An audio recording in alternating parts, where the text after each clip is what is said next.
Uma rapariga de 12 anos foi asfixiada por um colega. A Inês Freire está junto à Escola Básica e Secundária de Salvaterra de Magos com todos os detalhes. Bom dia, Inês. Muito bom dia, João. E foi precisamente nesta escola, em maio do ano passado, que demos conta de um caso semelhante, ainda que com mais gravidade. Um jovem que tinha sido agredido por um colega durante uma visita de estudo e que ficou em estado grave. E esta manhã tivemos a oportunidade de falar com a mãe, que na altura nos deu uma entrevista exclusiva, que nos disse que até ao momento o caso ainda não está resolvido e continua em tribunal. Na passada quinta-feira, esta escola voltou então a ser alvo de uma situação idêntica, mas que desta vez aconteceu no interior do estabelecimento escolar durante um intervalo. E o que é que se passou ao certo? Este rapaz de 12 anos apertou de facto o pescoço à colega da mesma idade, inclusive andam os dois na mesma turma, e até ao momento ainda não teria havido episódios desta gravidade, ou pelo menos este rapaz ainda não teria reagido desta forma.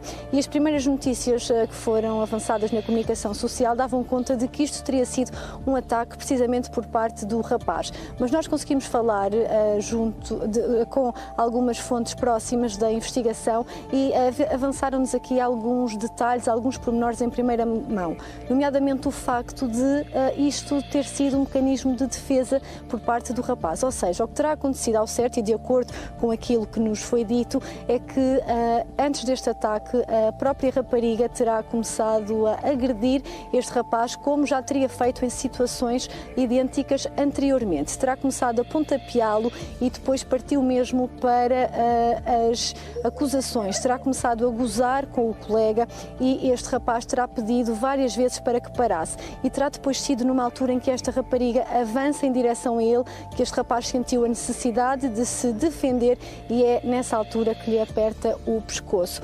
Depois disso, a rapariga ter-se-á afastado e terá sido já alguns metros à frente que se atirou para o chão a dizer que tinha sido alvo de agressões por parte do colega.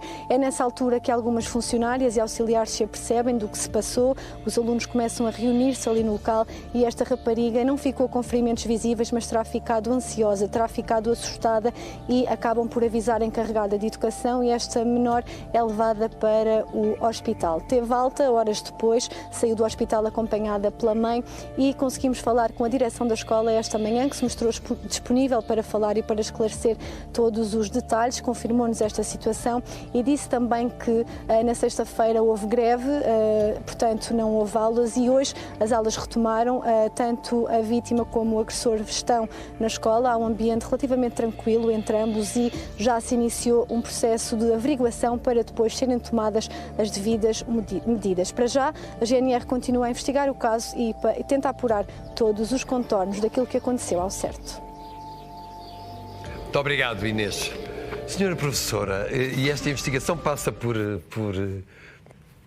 a averiguação interna detalhes? Dentro da escola é perceber exatamente o que é que aconteceu e o que é que motivou. E vamos aqui, eu acho que é importante nós também percebermos aqui uma coisa. Estamos a falar, obviamente, de um episódio de violência entre crianças de 12 anos que não devia acontecer. Mas que também não é, que não lhe retirando a gravidade, não é nada de original. Quer dizer, tivemos desde sempre situações de violência nos recreios da escola, provavelmente, se calhar, todos nós que estamos sentados aqui, quem nos está a ver em casa, passou por algumas situações dessas. Eventualmente, aquilo que nós hoje podemos estar a falar é que a violência poderá estar a atingir um grau maior no sentido de ser mais, passa a redundância, de ser mais violento, porque também a exposição a conteúdos que eles próprios proporcionam a violência também é maior. Mas quer dizer, não é original, não é uma coisa que tenha acontecido, é lamentável, obviamente. Também quero aqui reforçar uma coisa. Nós às vezes dizemos que as escolas se demitem, nomeadamente, de prestar informação. Acho que esta escola não o fez. Foi exemplar. Portanto, foi exemplar nisso e, portanto, acho que quando as coisas correm bem também é de dizer isso. O processo de averiguação interna vai ser exatamente perceber o que é que aconteceu. Quando muito, normalmente aquilo que dá origem a este género de processos, se justificar, são umas suspensões para algum tipo de alunos. Eu continuo a insistir, não sei se é o caso, atenção, mas para algum tipo, estou a falar no geral, para algum tipo de alunos as suspensões até são um prémio. Pois é. Por isso é que todos sair à escola, não é? Exatamente, Não, mas só devia sair à escola e podem entrar à porta da escola a fazer macacadas com os outros. consequências. Na senda do que diz a senhora professora, pode haver outro tipo de consequências em vez da suspensão.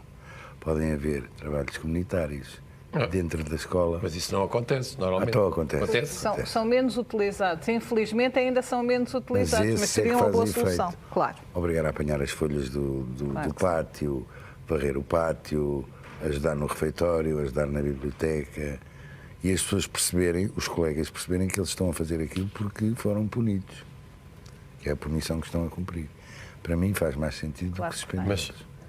Mas isso ia gerar ali algum... Mas isso muitas vezes gera alguma controvérsia, inclusivamente com encarregados de educação. Pois é, ele cria ali um tumulto. Infelizmente sendo uma muito melhor situação. Não, mas é que às vezes quando a escola adota ou quer adotar esse tipo de punição, é preciso que o encarregado de educação também esteja de acordo. E eu já vi situações em que o encarregado de educação... Claro que sim, mas já vi situações em que o encarregado de educação choca muito com isso porque o filho está a apanhar folhas ou está a fazer trabalho, eu vou dizer isto entre muitas aspas, mas isto é a maneira como muitas vezes se referem, está a fazer trabalho menor. E, portanto, os filhos não devem fazer isso. E o encarregado de educação também é chamado quando há este tipo de comportamentos? O encarregado de educação tem que ser chamado quando há este tipo de comportamentos, obviamente. É, mas há casos em que ainda fica pior a coisa depois do encarregado de educação chegar à escola. Vamos ver. Nós, em tudo na vida, desde o 25 de Abril até hoje, passámos do 8 para o 80, em quase tudo. Os encarregados de educação têm que estar envolvidos nos processos e até é bom que estejam, não é? Às vezes até se envolvendo mais. Sabe onde é que as coisas correm mal? É quando o encarregado de educação considera que se estar envolvido é chegar à escola e dar um murro na professora. A escola tem a legitimidade. Aí fica tudo estragado. A escola tem a legitimidade. E agora vou acabar o meu raciocínio, se não se importa. Interrompeu-me primeiro. Não. A menina tem que ir ver amanhã a gravação. Faça favor. Passámos do 8 para o 80. Não chamo o vosso encarregado de educação. Eu não quero ser encarregada de educação. Passámos do 8 para o 80 em quase tudo. Tu pensa nisto. O que é preciso acontecer à cabeça de um povo que passa desta fotografia que eu te vou dar, que é, se ele se portar mal dele, não é?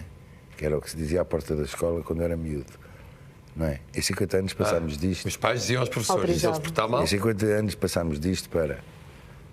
Como é que se chama a professora do meu filho que quer falar com ela? Chega a professora, leva logo um estalo. Passamos de um para o outro. Passámos deste exagero para este. E o intermédio claro, que é um bocadinho mais suave, claro. Não será? E é no intermédio, é no meio que está a virtude, diz o povo, cheio de razão. E há de ser entre estes dois extremos que consegues dar a educação às pessoas. Não é nem de uma maneira nem de outra. Entendes? Não é nem a dares com a vara nas orelhas do aluno, nem a pedir desculpa ao aluno por estares na sala. Ou a pedir por favor, como eu já assisti, agora deem-me lá 5 minutos de atenção para eu dar a matéria. Em 50 minutos, já está a brincar comigo. Doutora Ana Luísa Conduto. O envolvimento dos pais nestes processos é sempre essencial. Aqui está afastada a questão do crime, porque mesmo que o comportamento pudesse configurar uma prática criminal, estamos a falar de alunos de 12 anos, portanto que nunca serão olhados dessa forma, não é? Mas mais importante do que isso é perceber se estamos a falar de atitudes reiteradas ou não. E aí a escola tem que ter um papel diferente, tem que perceber porque é que há um comportamento agressivo que se mantém, ou que se prolonga, ou que está em escalada. O envolvimento dos pais é essencial. Quando a escola procura envolver os pais e sente que a resposta dos pais não é a resposta adequada à situação, tem sempre uma hipótese. É considerar que esta criança, não é este do caso em concreto, é considerar que essa criança está em risco e colocar a situação à CPCJ. Claro. E a CPCJ chama os pais e define uma intervenção. Porque às vezes também temos situações de crianças, e não estou a falar deste caso concreto, de crianças que de facto não têm um acompanhamento também devido em casa, e isto que o Hernani estava a dizer, pois os pais acabam por ter um papel que não é positivo para alterar o comportamento, e aí então tem que entrar o Estado, e entra o Estado de forma pedagógica, possibilitando, até se for caso disso, de acesso a acompanhamentos vários, porque às vezes as pessoas não têm a capacidade financeira ou também não conseguem no Serviço Nacional de Saúde ter atempadamente, por exemplo, o acompanhamento psicológico ou o acompanhamento pedopsiquiátrico e a Segurança Social, através da Comissão de Proteção de Crianças e Jovens em Risco, faz essa mediação e consegue naturalmente que os acompanhamentos sejam mais rápidos. Vocês acham por... Consegue naturalmente, é uma força de expressão da senhora doutora, Consegue Estou de quando acordo. quer. Não Quando é quer. naturalmente. Hernani, eu tenho uma equipa de É que a menina treinamento disse Quando social. quer e quando pode também. Não. Quando quer e quando Quando pode. pode, também, então atenção. pode ser tudo menos o naturalmente. O naturalmente é que Não, consegue vamos ver. naturalmente. eu não As estou de comissões de acordo. proteção de crianças e jovens têm um papel uma acessibilidade mais fácil aos serviços de saúde e por isso conseguem com mais facilidade as vagas. Eu sei aquilo que estou a dizer. Sim, mas não conseguem naturalmente. Essa do naturalmente não. Eu percebo o que quer dizer, mas é uma questão de trabalhar. Olha, usando uma expressão sua, é uma questão Olha, de trabalhar. exatamente. Acham que por causa deste tipo de comportamentos é que nem em alguns países as redes sociais são proibidas? Não. Eu sobre isso tenho uma opinião muito curta para te Porque dar. isto que falámos agora, este acesso a várias Epá, práticas. mas onde é que estão as vozes que clamam por comparações com a Noruega e com a Finlândia? Ou com a Austrália? As vozes que clamam por essas... Agora é que eu quero vê-los, porque estes 3 países sabes como é que fizeram. Cortaram, acabaram com a conversa.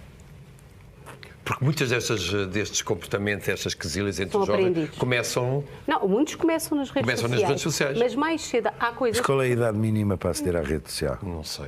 Mas olha, E eu não sei qual é a idade mínima para teres uma arma. E 16 não anos. só começam nas redes sociais, a grande questão é que, além disso, são amplificados pelas redes sociais. aprendido, E claro. essa é a grande Muita coisa é questão. aprendida, não Não é? Ou seja, a rede social também dá um palco ali assim. E isso é um problema. Eu pessoalmente, exatamente, acho que estes são os exemplos a seguir. E acho que as redes sociais não fazem absolutamente bem nenhum, nem falta nenhuma. Até determinada idade não Até fazem. determinada, é claro, até determinada idade e noutras idades também. Eu, por exemplo, deixei as minhas todas. E já tenho, não era por ter medo de ser influenciada, é porque realmente senti que era um espaço onde não Sim, se mas aprendia nada. a nossa geração ainda sabe lidar com isso. Da geração da sua autora para trás, para mais novos, é uma tragédia.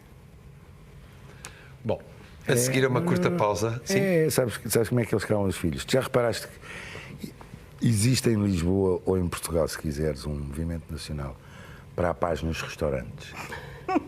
Já deste por isso? Não. Olha, eu já dei. Antes a coisa que mais me irritava num restaurante era estar a querer comer, estar na minha vida, na minha coisa e ser incomodado com barulhos dos miúdos. Agora está tudo calado nos telemóveis. Claro. Ora bem, é o movimento para a paz nos restaurantes. Pois é. O problema é que estão É isso. eles E estão nos os pais. concertos, toda a gente deixou de ver concertos, está tudo com o telemóvel. Exatamente. Olha para os ecrãs, ninguém está a ver o artista que está no palco. Nas viagens também está toda a gente mais preocupada. Estão eles e estão os pais. No restaurante estão eles e estão os pais, has de reparar. Está toda a gente muito calma.